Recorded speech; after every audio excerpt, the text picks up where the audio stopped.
Chris here from Project Option, and I hope everyone's got their thinking caps on today because today you're going to learn the difference between IV rank and IV percentile. So one of the problems with looking at a stock's raw implied volatility is that you don't really know if that current implied volatility is high or low. So to fix that, we can look at metrics called IV rank and IV percentile. So IV rank and IV percentile are just two different ways of looking at a stock's current IV compared to its historical levels of implied volatility. Alright, so let's get started. So first of all, when measuring a stock's implied volatility, we might run into some difficulties. So for example, one stock's 30% implied volatility could be high, while another stock's 70% implied volatility could be low. So for example, if that 30% implied volatility stock normally trades with 20% implied volatility, then that 30% implied volatility is relatively high. However, if the stock that's trading with a 70% implied volatility usually trades with a 90% implied volatility, then that 70% implied volatility is actually low. So how can we tell the difference between the two on any stock? So the answer is to look at IV rank and IV percentile, which are two ways of measuring a stock's current implied volatility against its historical levels of implied volatility. So what are IV rank and IV percentile? Well, IV rank ranks the current implied volatility against the historical implied volatility range over a certain time period, typically 1 year. So the historical implied volatility range would be the highest implied volatility minus the lowest implied volatility for that year. Now, IV percentile is a little different in that it tells you the percentage of time in which a stock's implied volatility was lower than its current level of implied volatility over a historical period. Now, again, IV percentile typically is calculated over a 1 year period. So now that you know the basic definitions of IV rank and IV percentile, let's go through some examples of calculating IV rank and IV percentile and then comparing the two metrics. So, calculating IV rank. So, the 1 year IV rank formula is the current implied volatility minus the 1 year implied volatility low divided by the 1 year implied volatility high minus the 1 year implied volatility low. So, in other words, it's the difference between the current implied volatility and the 1 year IV low divided by the historical implied volatility range. So, for example, consider a 20% implied volatility stock with a 1 year IV range between 15% and 35%. Now to calculate IV rank for this scenario, we can take the current implied volatility of 20%, subtract the 1 year IV low of 15%, and then divide that by the 1 year IV high of 35% minus the 1 year IV low of 15%. Now that gives us a ratio of 5% divided by the 1 year historical range, which is 20%. So basically the formula says the current implied volatility is only 5% above the 1 year low, and the entire implied volatility range for the past year is 20%. So in this case, IV rank is 0.25 or 25%. Now an IV rank of 25% is considered to be low because the current implied volatility is much closer to the lower end of the range than the higher end of the range. So now that you know what IV rank represents, let's go through some hypothetical IV rank levels and explain what they mean. So an IV rank of 0% means that the stock's current implied volatility is at the lowest end of its historical range. Now it could also mean that the current implied volatility has been pushing new lows over the past couple days.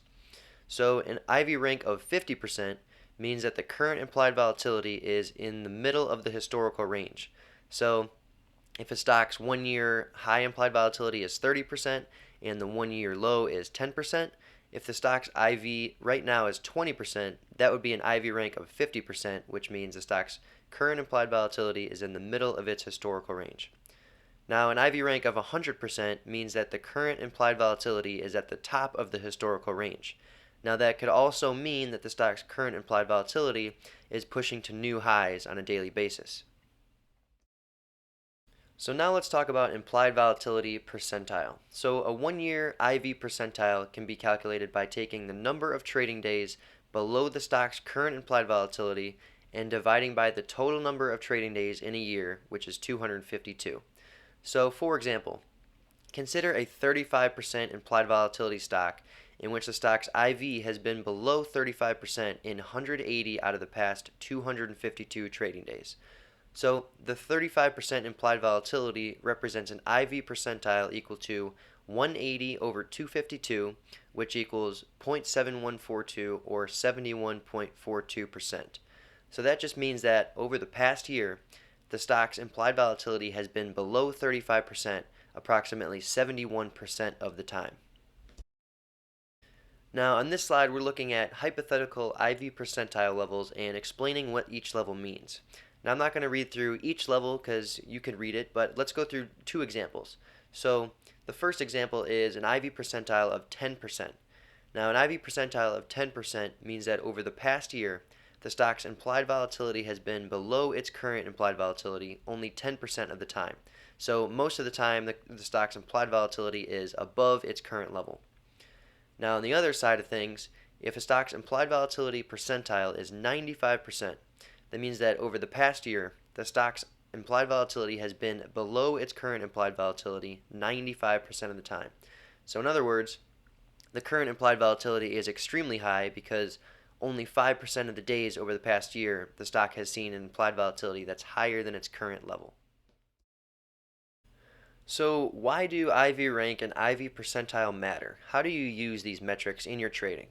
Well, they're most commonly used to select or rule out certain strategies. So the most common example would be if you're implementing volatility reversion trades. And that just means that if implied volatility is high, you want to look to place trades that are going to benefit from a decrease in implied volatility. And if implied volatility is low, you want to place trades that, benefit from an increase in implied volatility. So, as we talked about before, a stock's raw implied volatility doesn't tell you whether the stock's current implied volatility is low or high compared to its historical levels of implied volatility. So, using IV rank and IV percentile, we can figure that out. So, if IV rank or IV percentile is low, some people like to implement long volatility trades. So, trades that benefit from increases in implied volatility. Now, if IV rank or IV percentile is high, some people prefer to implement short volatility trades that profit from falling implied volatility. Now, some people don't trade this way, but if IV rank is really high, maybe you decide you don't want to implement a long option strategy. On the other hand, if implied volatility is really low, maybe you don't want to implement a short volatility strategy. So, to make a long story short, you can use IV rank and IV percentile to select appropriate strategies for that stock's current implied volatility environment. So now that you know about IV rank and IV percentile, which one is better to use?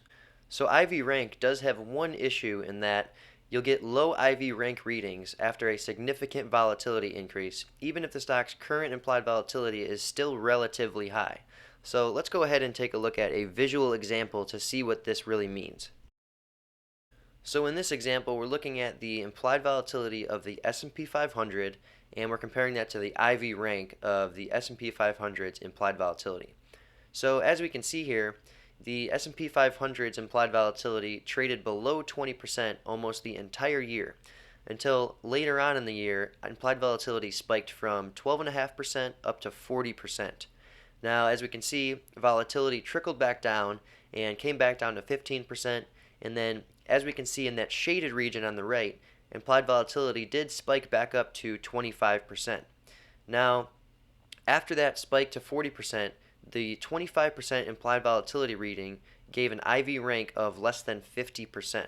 So IV rank was telling you that, the S&P 500's implied volatility of 25% is actually really not that high, and that's because implied volatility spiked up to 40%. So, as we can see, the S&P 500's implied volatility over this time period was below 20% almost the entire year. So that 25% implied volatility is actually high, but because of that huge spike in implied volatility, IV rank was coming in at a reading less than 50%. So now let's look at the same time period except swap out IV rank for IV percentile. So as we can see here, when the implied volatility of the S&P 500 spiked to 40%, implied volatility percentile went to 100%. Now that's because there wasn't a day in the past year where implied volatility was at 40%. Now, as we can see, implied volatility trickled back down and fell back to 15%, and then it spiked back up to 25%. Now, when implied volatility spiked back up to 25%, implied volatility percentile was at 93%. So, implied volatility percentile was telling you that 25% implied volatility is actually extremely high, and in only 7% of the days over the past year, the implied volatility was greater than 25%. So while IV rank was telling you that 25% implied volatility was actually low, implied volatility percentile was telling you that the 25% IV was still very high. So now we get to the question, which one is better? Well, in my personal opinion, I believe that IV percentile is better to use because it gives you more of the story. Because IV percentile tells you the frequency of the current implied volatility, whereas IV rank only tells you the relationship between the current implied volatility and the high and low range over the past year. So one of the problems with that is, let's say the IV range over the past year is between 10 and 30%. Now let's say a stock's implied volatility goes to 30% and stays at 30% for a 3-month period. That whole time, IV rank will be pinned at 100% because it's at the top of its range. However, as time passes, IV percentile will actually start to decrease because that 30% implied volatility is becoming more normal for the stock. So IV percentile tells you if a stock's implied volatility is high or low, but also tells you the frequency of that implied volatility. So I think IV percentile is better because it's a better mean reversion indicator. So if IV percentile is closer to 0% or closer to 100%, that means that those current IV levels are very infrequent, and maybe you believe they're going to go to more normal levels. While on the other hand, an IV rank of 0% or 100% doesn't really tell you how often that stock's implied volatility is trading at those levels. So since you don't know the frequency, you don't know if that current implied volatility is becoming more normal. Alright, so let's recap the summary of main concepts that you've learned from this video. So first, all stocks have unique personalities in terms of implied volatility, so it's difficult to distinguish between a stock's high level of implied volatility or low level implied volatility by just looking at its raw implied volatility. So to fix this, we can look at a stock's IV rank or IV percentile, which basically compares the stock's current implied volatility to its historical implied volatility levels. Now, IV rank gives you a stock's current implied volatility as it relates to its historical range, typically over a 1-year period. Now, a stock's 1-year IV rank is equal to the current IV minus the 1-year IV low divided by the 1-year IV high minus the 1-year IV low. Now, IV percentile tells you the percentage of days in which a stock's IV was lower than its current IV. So a stock's 1-year IV percentile is equal to the total number of trading days below the current IV divided by the total number of trading days in a year, which is 252. Now lastly, when a stock's implied volatility falls after a significant increase, IV rank readings will be low, even if the stock's IV is still relatively high. However, implied volatility percentile does not suffer from this flaw and may be a better indicator of a potential reversion in implied volatility. Now that's because IV percentile tells you the frequency of the current IV as opposed to just the current IV as it relates to the historical range. Well, thanks so much for watching, everybody. I hope you enjoyed this video, and if you did, please go ahead and subscribe to our YouTube channel so that you can be the first to hear about all of our new videos as they come out.